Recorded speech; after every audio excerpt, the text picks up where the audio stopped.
Hey everyone, it's your host Cyber and welcome to another video. In today's video, I'm going to show you guys how to play your PS2 games on your PC. Now, the reason I'm creating this video is simply because I know I figured out how to play. I know how to play PS2 games, but not the way that I'm doing it now. So, and it's it's so fantastic, and I think that you all will love it. And if you want to turn your PC into a PlayStation 2 and have better quality, go ahead. It's awesome. I love it. I have my PS2 Fat. I have it in display because I don't need it anymore, but it needs a new fan anyway. So that kind of stopped working. I was kind of expecting it was for like a 20-year-old console, or 23-year-old console. So it's really old. So I'm gonna try to make this video as short as possible. If not, then you know what, so be it. But I'm gonna try to do my best I can to make this short as possible. No edits, no nothing, full on straight thing. Because I know a lot of you guys like edits, but I like to go. I'm that kind of person that I like to show you step by step. So let's get started, and hopefully you guys can understand why. So the things you'll need on a hardware perspective, not software yet, is you will need a Blu-ray external Blu-ray drive or an internal one, which is like a 3.5-inch disk drive. I have a 3.5 disk drive that I'm currently using for this project. You'll need a high-end PC, at least something that between 32, I would say 16 to 32 gigabytes of RAM. You want to give yourself a good, perfect headroom because especially if you're trying to play the game in 4K. Yeah. And you'll need a strong Blu-ray drive. I have this one. This one is a pretty good one, but this one's dead. I think it was about a Pioneer one, but unfortunately, you can see by the name, it's not Pioneer. So it's just I think I got kind of scammed on this one, but I'm not really upset about it. I've stopped using it, so it will try to read discs, but then does never reads the discs. It's just weird, and so yeah, it's what you get. So you can get them for pretty cheap or pretty expensive. I recommend getting a 3.5-inch one, just with a Unitech SATA adapter. I will provide all the links to these hardware as much as I can um, in the link to the description. So you can definitely check it out and buy it yourself. You can also look on different vendors and see which one you prefer. Now you don't need. I would recommend you getting a Blu-ray drive, and the reason I'm recommending you getting a Blu-ray drive instead of a DVD drive is because Blu-ray drives will run perfectly fine. It will run hopefully perfectly fine. I haven't tested it myself, but the reason I'm saying is because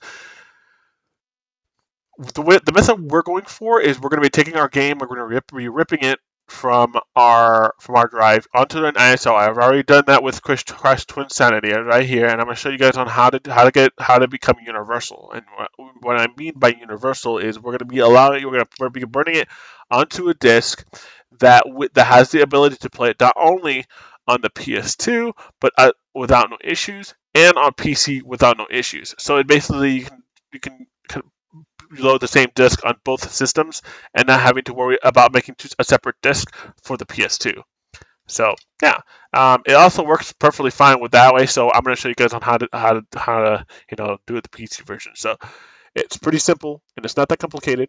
All you have to do is just try not to skip the video to try to figure out what to do next, because I know some of you are going to, and then you're going to be wondering, how do I do this, how do you do that, and then comment that in the thing, and then I'll know that you haven't really watched the video. Um, so yeah, let's get started. So so now that you have the drive, you also will need either a PS4 or an Xbox controller. You can use a PS3 controller, but if you want to go further, you can use ICP Toolkit. It supports all controllers, and you can configure it for CSX2 or the PS2 emulator, and they actually work perfectly great. I have my PS4 controller right now connected through via Bluetooth, and I highly recommend you guys, when you guys do connect your PS4 controller or Xbox controller, it's highly recommended you close Steam. Don't have Steam in the background, just because when you try to launch the sub menu for the emulator, it'll try to launch Steam instead, and then it'll just break the game where you have to like double click the full screen, get the full screen out, and then you'll have to like change out settings and redo it again. And it can be very annoying if you do that. So it's best to close Steam before playing a PS2 game, so you don't have to worry about, you know, that issue. So the first thing for now we covered hardware. We'll need to now download software. So the first thing you need to download is an app called PCSX2. This is an open source PS2 emulator. It's one of the best out there right now for PC. And there's 2,066 games out of 3,000. It's almost there. Uh, but that's a lot of games. So you have two options. You can either download the stable or you can download the nightly. When you go hover over the stable, it'll tell you to they recommend using the latest nightly instead. Now the stable is way old. I don't know when the last time I got an update, but it's been a while since it's been updated. So you get the 32-bit version, which is recommended if you don't have a 64-bit processor and a 64-bit uh, um, OS. So if you don't have, a 64-bit OS and a 64-bit processor, then use this one. But we're gonna go ahead over to the nightly, and the one I'm using is the 64-bit AVX2QT. You can go for the original, but I use this one because this one gets the most updates. So if something's broken, I can expect it to be fixed immediately throughout the day. Because since this one gets more updates than the other one, you're going to see more updates and much more improvement with your games. So it's recommended you download. I recommend downloading this one and extracting it. Now, how I do this is when I extracted it, I basically extracted it in my downloads, and I opened a new window like this. I opened a new window like this, and then I went to my local disk C. I went to Program Files. I went down and I moved the whole entire folder. Within that folder, there's going to be another folder, I believe. And I moved the folder that has all the files that you need for the for the emulator.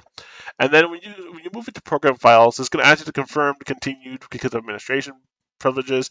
It will just click continue and it will do it. Now you'll need to click right mouse button and just send to your desktop, create a shortcut, and you can rename it. It will be a shortcut dash shortcut something something.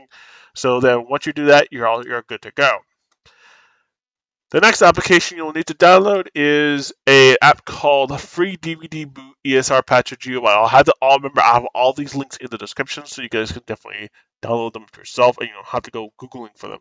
Um, these are all legitimate sources, so you guys can find them easily.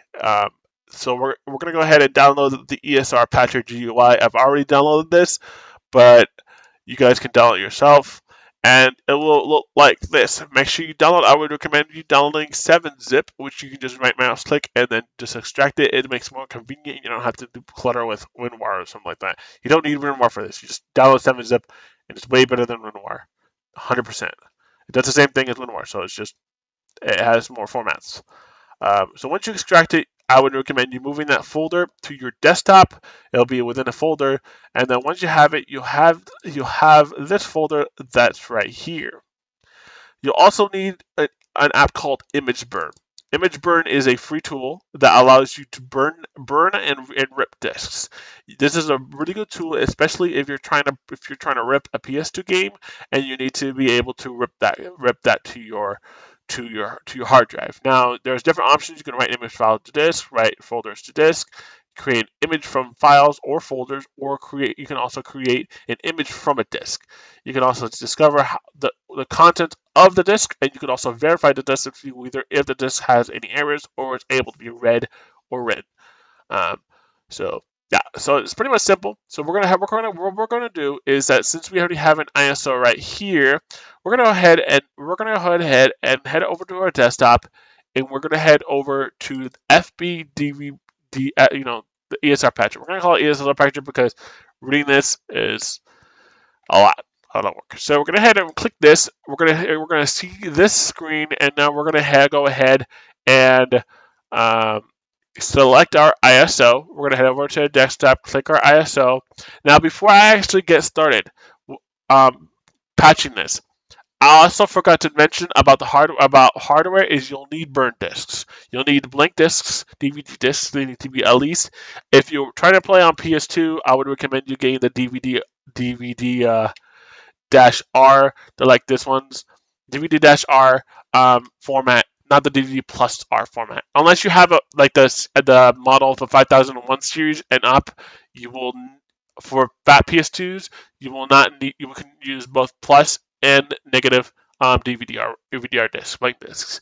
But if you're trying to go for universal and you're trying to make it support all systems, it's best to go for DVD-R. Simple because it's just more compatible than the DVD plus.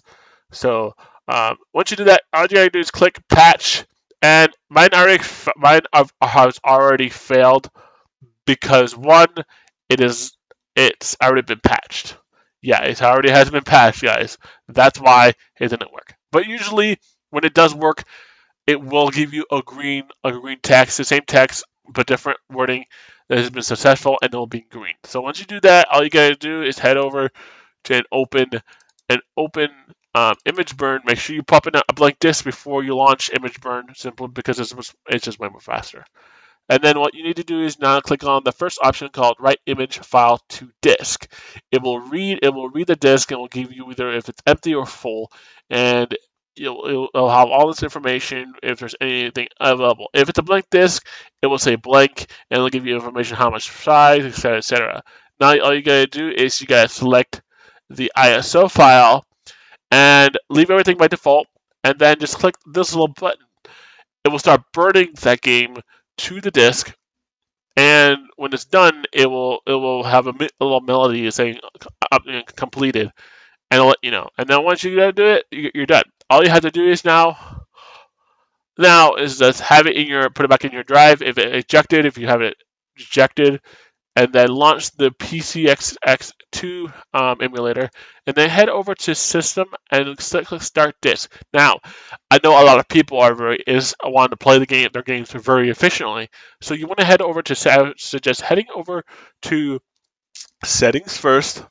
You want to ensure that you first work on your memory cards. Now, in the memory card section, it allows you to create a memory card. You can create a new memory card from 8 megabytes, 16 megabytes, all the way up to 64, even 100, even for PS1 games, which is freaking awesome. And I have an 8 megabyte selected because it's most compatible. You could also go higher if you need more space. Um, but pretty much, yeah. And once you create it, it will be here, and all you gotta do is select it which port you want that memory card to be in. I have called mine MC1 PS2, and then it just puts in port one, and I have a second one for another SD card in case I need one. Then you have network and HDD. HDD doesn't work for some odd reason. I'm trying to get the disk utilities to work. If you guys have any help with that, let me know because I want to get that formatted. And I've tried Outbreak, but then it doesn't do it. So, and I tried an HDD utility, but I don't know if I burned it correctly. But either way, but this way allows you can change the DNS, you can change the DHCP. So this way, games who require a line for fan-made servers, you can change that in here, and it will work flawlessly. Also, the greatest thing about the software is that you can you can put it in a game that's achievement supported. So if you go to we're gonna go to my profile, we're gonna see our profile, and I can tell you guys that I've been playing a few games. Twin Sanity does, I believe, has achievements. Yeah, it does have achievements, I believe. Actually, I don't think it has achievements. Actually, wait. Oh, yeah, it doesn't have any achievements, but that's a game we're going to be playing. And you can see that I have played Simpsons Hit and Run, I've played The Punisher, Quiz to Insanity, Medal of Honor, and you can earn freaking achievements for these games, and it's freaking phenomenal. And not every title that's on the PS2 is supported.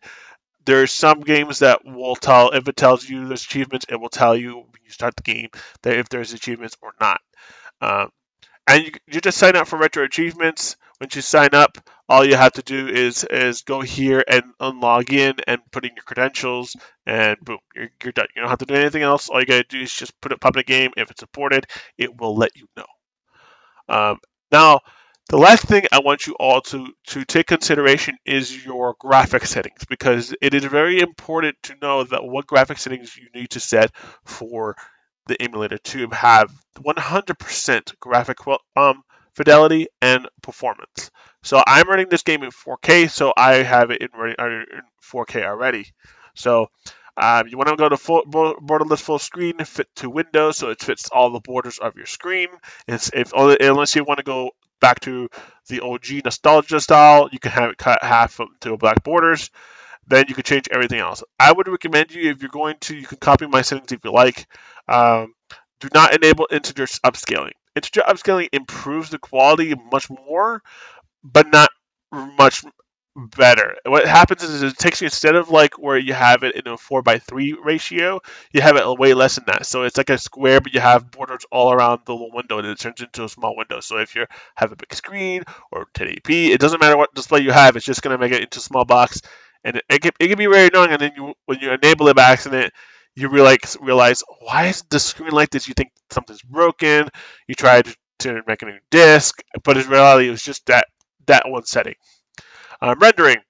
If you have a 4K display and you have a graphics card that can render 4K perfectly fine, or at least decently to many games, then you can actually run the internal resolution to 4K. I have it running in 4K. I can put it higher if I wanted to, but I'm going to run this game in 4K simple because um, I don't want it to, lag out. Because the higher the resolution, the more the hardware has to compensate for it. So then you can change anything else here. You can actually uh,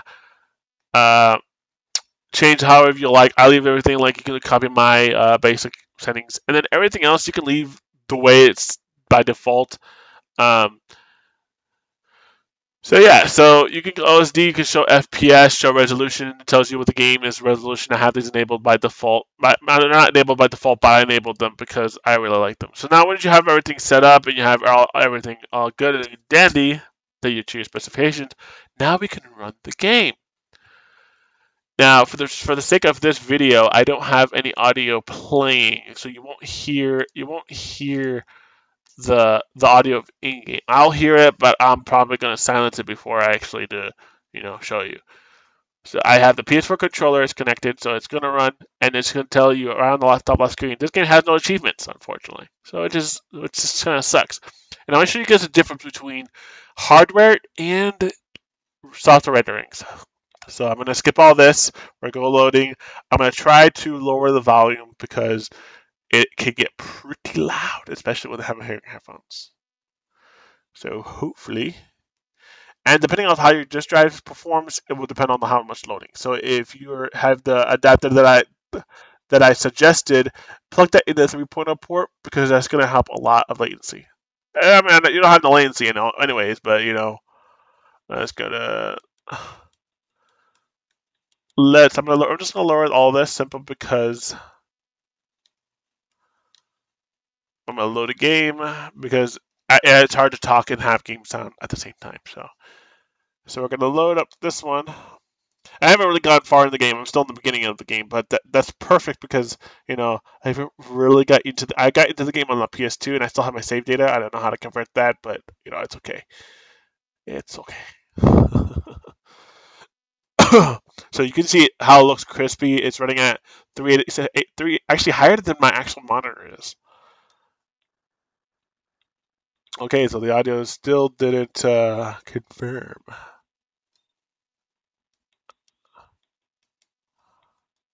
So let's lower that down.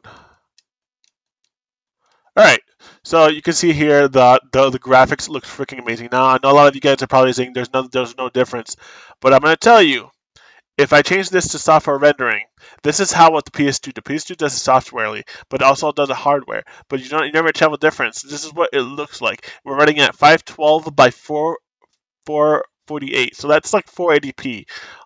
Somewhat close to 40p. And you look how like it looks so washed out. The graphics doesn't look very good, and it just looks so plain. And I mean, yeah, this is a great. This is good when you're having issues with the hardware. Like if you don't have high end hardware and you want to be able to get the mass performance, this would be great. So you're rendering it softwarely, but everything will run great. But once I turn it back to hardware rendering, which is going to take a bit, should take a bit. There we go. Everything looks much more crisper. You can't tell that you're playing this on a PS2. It looks like you're playing this on a moderate PC, like if it was built for PC. But with the graphics, they're not going to upgrade. They're not going to turn like like a remaster graphics, but they're going to look much more crispier. Everything's going to run a little bit greater. I mean, it's going to run equally the same, but um, it just looks fantastic. The effects looks much more real, more realistic. Um, and the game, I haven't really suffered any performance hit with this. It really, as I said, it will really depend on how your hardware is, and if you have good hardware or not.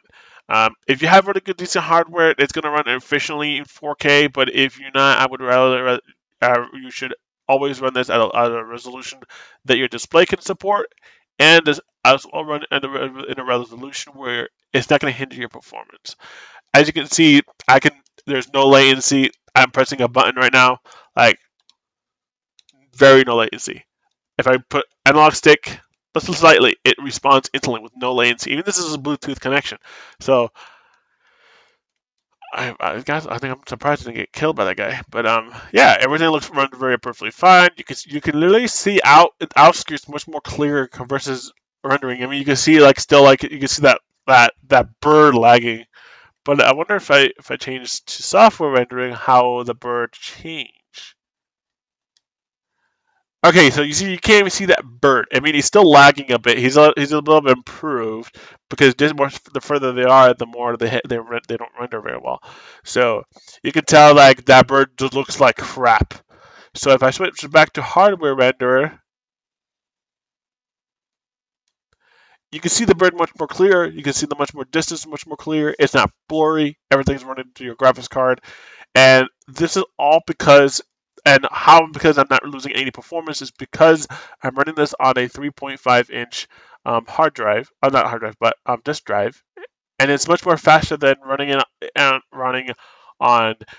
hard. I mean, a hard drive is going to be much more faster than a disk drive, 100%. But for this ability for you to be able to do this, that's freaking awesome. Now the thing is, if you're having some issues with the performance, you don't have to exit the game to make those changes.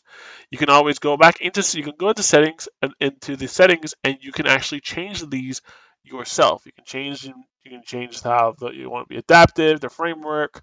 You can change everything within here. You can change your controller. If you're using an Xbox controller, you'll need to enable X input source and then click automatic mapping, which you can see right here that I'm highlighting over. And then once it automatically maps to your controller, it's amazing. And the only reason I don't recommend using the Xbox controller anyways is because with a PlayStation controller like a PS4, the buttons feel much more smoother. Like for like PlayStation 2 games, because if you play with an Xbox controller, what's going to happen is that these are your L1 and R1 button, and these are your L2 and R2 buttons. I mean, I know some people are pretty used to this, but personally, I don't want to keep having my hands stuck up here so high up and then having it like that. I rather have where it's much more subtle and it's like I have full control, and it works perfectly fine. It works perfectly fine. Now it works perfectly fine the way it is, and yeah. So if you guys want to try this, I definitely go ahead and do it. I can't provide you the software, unfortunately. I can't give you links to that to where to download them. You'll have to find them yourself if you want to, or if you want to do that kind of route, or just burn them, get your games, um, burn them onto, rip them to your computer, back them up on your computer, and then just go ahead and then patch them and then burn them onto a new disk, and then there you go. I've tried.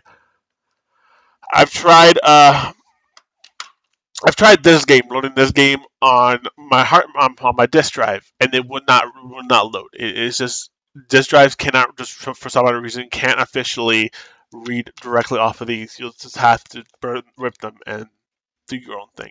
Either way, that's pretty much it. Once you actually do, you can save your game, it'll save, and it doesn't matter where you put it. You can also, if you close the game, you can exit and save the state. So the next time you load into the game, you can load up that last saved state.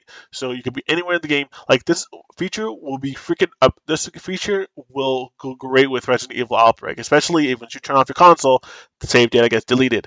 So yeah, it's pretty amazing. So if this will be useful in certain games that you have to have the sim on all the time in order to continue the game. So save state allows to bypass that.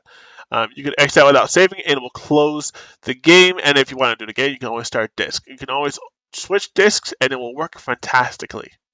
And the thing is about this, it doesn't matter what format you have, either if you have Blu-ray, if you have disc plus DVD-R plus R or DVD-R, it will work. Now, the thing I'm saying I recommended getting a Blu-ray player is because there are certain games that are above 4 gigabytes, and the discs only these discs can only support up to 4.7 gigabytes. And I know that might not seem much, but that's a lot for DVD. But for certain games like 50 Cent, uh, Bulletproof, that's like 6 gigs to download. And if you want to put that into one disc, you need to get a Blu-ray drive. And I know that it won't be universal because you won't be able to pop it into your PS2, but you'll be able to play it on your PC, and they'll be more better quality. Um, there's also Rock Band 1 and 2. Those are like 7 gigs themselves, and it's a lot of size. And I don't know how they got it in the original Rock Band, but either way, thank you guys for watching. I hope you guys found this video very, if it helped you out, you know, you're welcome. Leave a like, subscribe to the channel, and we'll see you guys in the next one. Peace.